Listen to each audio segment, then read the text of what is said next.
Hello, hello! The hand clap for cutting the video is a must.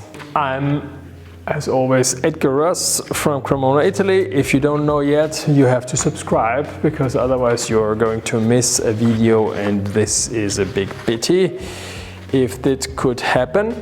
Here, I'm a little bit sorting here all the papers, and it's like a review of what we went through to create something outstanding. Wow, here even some calculations when it should be ready, and time passes so quick. It's incredible, incredible.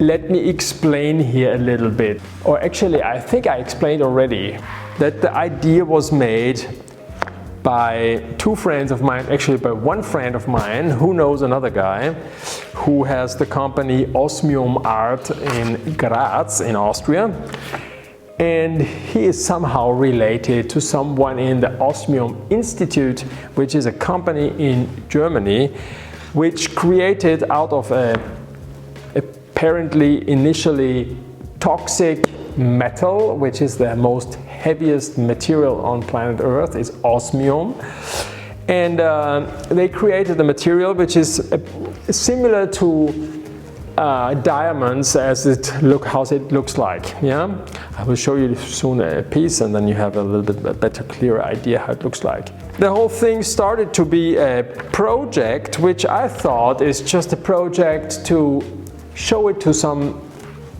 maybe customers, and then they could express, yes, let's do it, a down payment, and then you create something super luxury and precious, which has never been created like this before.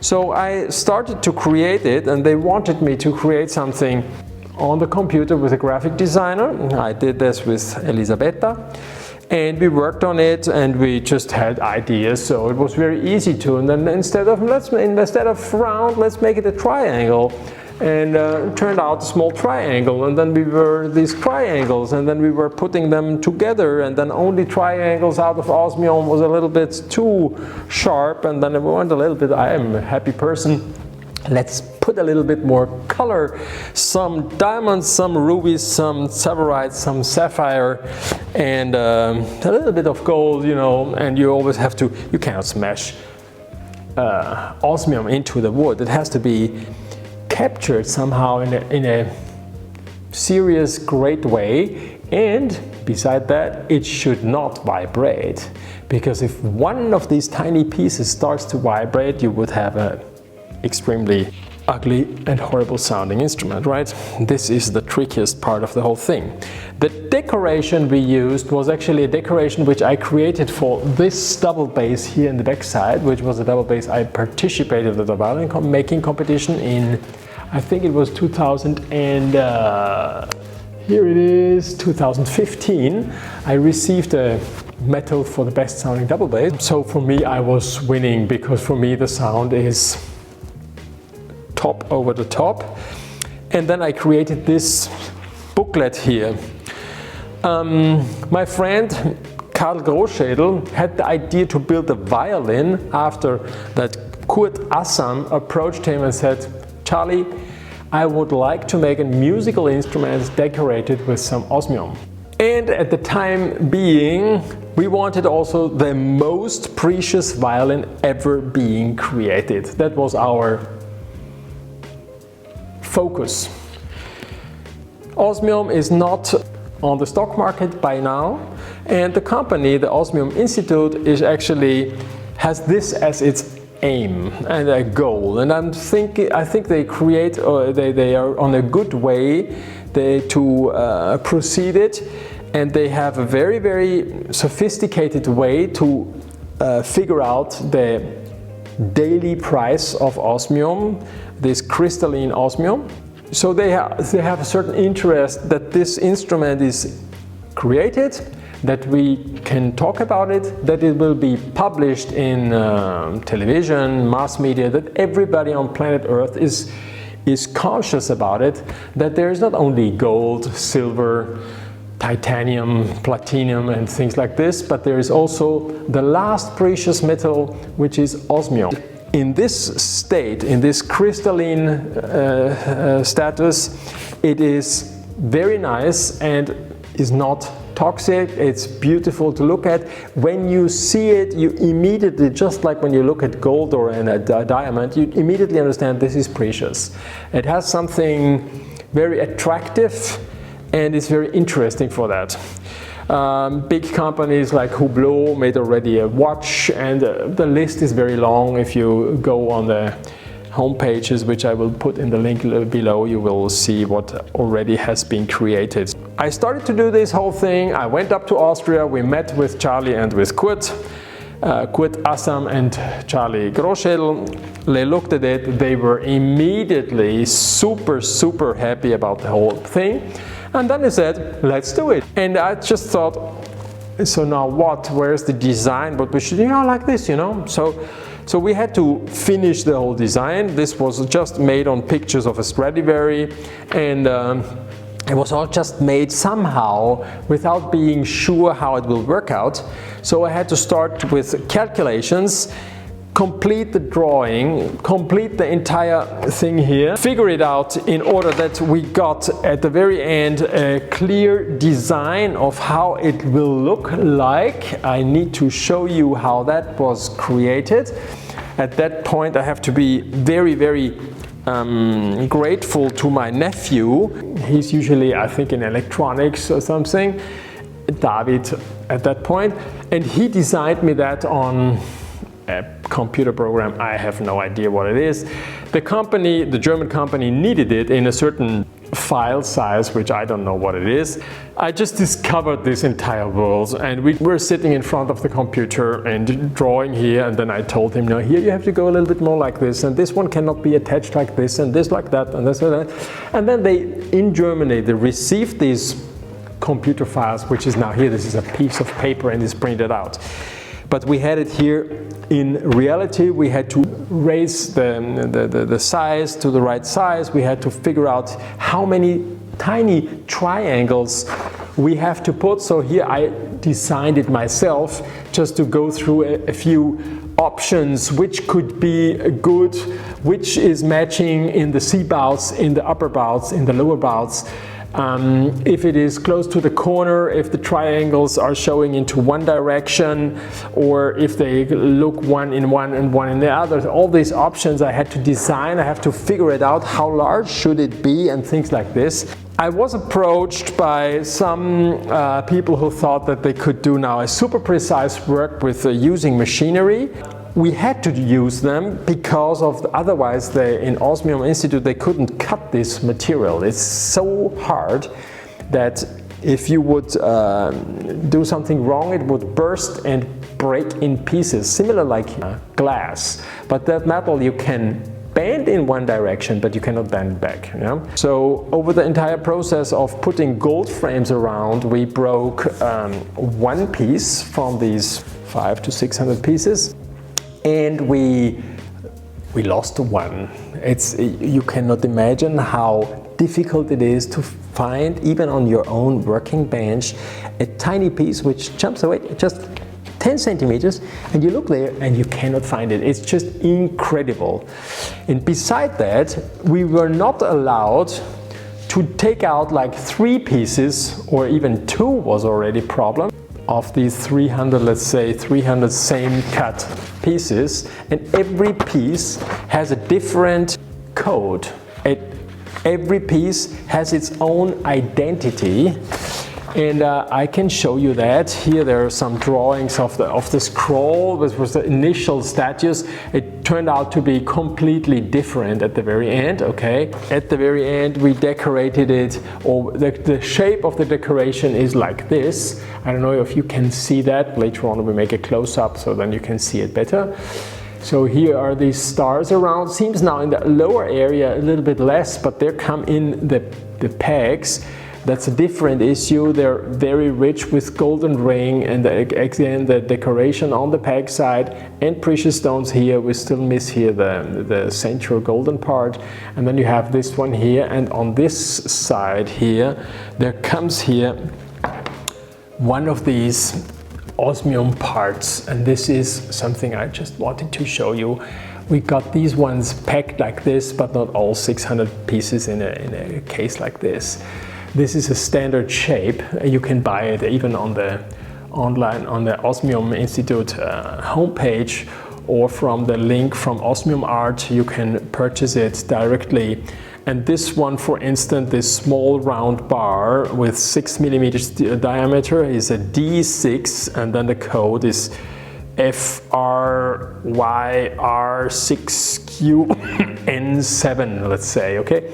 Now, there's a QR code on the next side.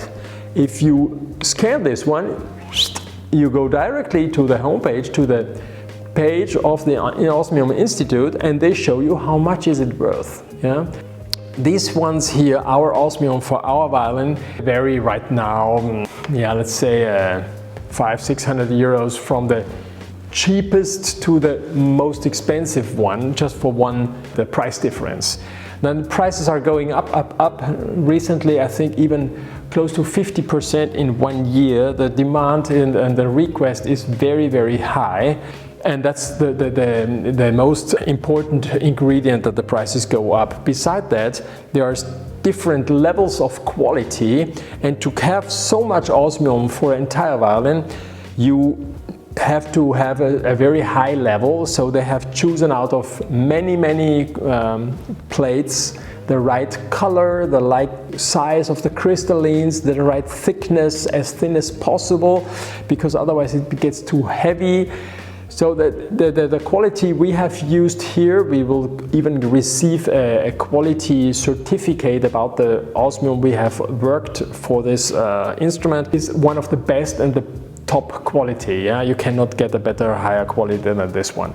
One part of the entire project was in one of these initial video calls, that the entire work has been done in a way that every single piece is registered, and that we exactly know every piece, the code, the number, the region, everything. So that means that we had to keep them all in the right position, in the right place. And let's say this is just the page right now, very roughly made for the pegs, in order that we know which peg, which side, which deco, which are the right codes. Yeah, we have a very sophisticated system how to figure out which peg is it from the 4 and which side the one or the other one. Because of this side, this is just for the pegs, let's say. Then we created here, when we had to count for the insurance company how many pieces we had, you would say this is very easy. It wasn't that easy, because over the process of building this instrument, the number of precious stones, the gold, the quantity we needed to elaborate the whole thing has changed and increased certainly. And numbers and numbers, and a huge amount of tiny pieces. Of course, the bigger the pieces are, the more it becomes precious. So on the back we have 2 very big decos, I will show you quite soon. Another small tiny detail I just want to show here, for the pegs, let's say, to have the stones in here on the outside, I just wanted to drill every hole by hand and make the small holes ready for the precious stones. So I made out of wood a block with the right angles to put the peg inside, and then I had a jig for the right angle, let's say. Nowadays you could do it completely different, and for some computer freaks and super machinery freaks, this is a waste of time. In my opinion, something like this, because of doing it in a certain way, becomes even more precious. And for you who maybe one day you have the opportunity to see it in life, it becomes a different appearance. It's easy to make something with machinery super precise, but when it comes to making it by hand, and your aim is not to make it precise but to make it beautiful, then you reach this sharp line where preciseness is actually not anymore a good ingredient, and you have to focus a little bit on trusting your own ability to make it, and to make it in a honest and great looking way. From the very beginning to the very end, the entire instrument I built focusing on my taste, my idea. I was dreaming a lot of how I could make it. I used machinery, or David, my nephew, he made me these templates, let's say, for tiny pieces, and these templates then I could put myself on top of, let's say here on that tailpiece. So I put it on, I signed it, and then I took it down, and then I cut with the knife. And if you're going with 2 or 3 glasses and you're going to watch precisely, then you can tell that I cut it myself with a knife. And that's exactly what I really think is very nice. If you can tell, there was a human being who was doing it, and that's something that's, for me, that's precious. Yeah. So I put it here, these osmium parts with gold. We will focus it closer, and then you can see it better. Yeah. So this is just the tailpiece, and here we have the pegs. They're already completed, and I just wanted to show you here, we have lots of papers here, and I put them away, and then we will look at it. Yeah, so here I had the ribs. I had to work on the ribs, very precise of how it is decorated and how we do it. This is our contract about all our things. There were different companies matching together on this project. The cost of the whole thing turned out something. If somebody in the beginning of 2021 would have said to me that it will be such a big project, I probably would have said, no, it's too much for me. This is out of my dimension of imagination. It turned out to be such a huge project, and all of us, we just heard about the price of the osmium, but we did not expect a war in Ukraine. We did not expect the price going up like this, and especially we didn't expect that it was so expensive to build something like this. It's, now let's say a week ago we had to make another calculation just to know where we end up right now. And it is incredible. It's incredible. We're in the beginning. My aim was to build something which is over 1 million. I thought this is just already something, you know. And now we're probably over 3 million. Over 3 million. It's just mind-blowing. I have here still some tiny bags with golden dots which come into the area around. Here we have these golden bars which are here from the back here, these areas here. Now there's nothing in yet, I just have cut out. I'm still polishing. I need to polish it to perfection, let's say. But still, in the varnish itself, if you look at it, it's not like the hood of a car. No, you can even still see some, how should I call it, imperfections, where I just said, no, I think the arching is great, and I don't want to low down the wood here because one tiny chip off, let's say. And in a few years, I think this makes the whole thing even more interesting. Yeah, so it is perfect, but you can tell this is completely created by hand. I did the whole things here all by hand. Some corners you maybe even see that I went maybe a little bit over with a knife or something, or at least, or actually I cannot see mistakes. I'm pretty proud of how the whole thing is made, but you can tell they're made by hand, and that's something which makes the whole thing precious. They're not perfect set. The outline, it's all with file, hand, knife, make it.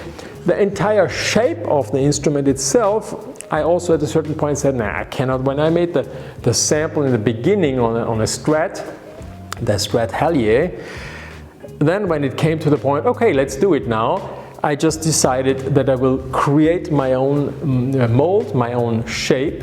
More or less, I think this is actually what I wanted to tell you. These are the ribs, which are already here some precious stones and some gold dots inserted to have a little bit more cheering up with the deco here and this interesting decoration in the sea. The ribs itself are made out of maple, and I reinforced the entire ribs with a very thin layer of carbon fiber to guarantee that it is stable and that top and back can vibrate perfectly. I think this turned out very beautiful. I'm very close to glue on the back and the top, because then we need to insert the neck into the body, and I have to refinish here this lower part where there are also two decorations on the neck foot at the very last part here. We're coming close to complete. The main work and every single step actually took me much more time than I expected. When I finished varnishing, I thought, okay, in 2-3 days I can start putting in the things.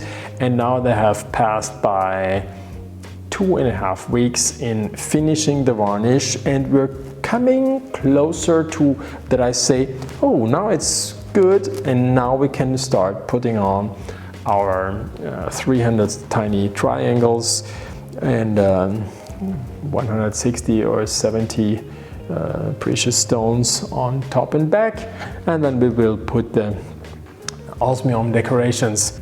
I will make another video while we are inserting these parts, and so I want to show you how we do that, probably when the instrument is almost completed. One thing I just wanted to point out, that a project like this, I totally I was immediately attracted to do something like this, because from the very beginning in violin making I was always attracted by instruments which were a little bit decorated. Some decorations on the ribs, the decorated strats. I made the copies of the Hallier several times. I made the instrument for the Sultan of Oman, bin Said Qaboos. I have some experience about it. But what this instrument in particular has made me understand even more is that it is not actually a small thing to organize these ingredients to build an instrument like this, and besides you certainly need a certain experience to be able to make something which after all will sound great as an instrument, as a finished instrument. But it's interesting to see that after a certain lifetime, a career, my entire life, that all tiny parts are coming together with this instrument and are reflecting very well my state of making, my mental state. And probably it's not by chance that also the other members of this group of 4 people who collaborate here to make this happen, starting from the Osmium Institute to Kurt Assam with his art, Osmium Art in Graz, Karl Grossschädl and me. We all are people who somehow need to qualify for something like this. None of us 20 years ago would have been at the point to make something like this, and it's very nice to see that now came the moment that we are able to do it and that we are proceeding very well.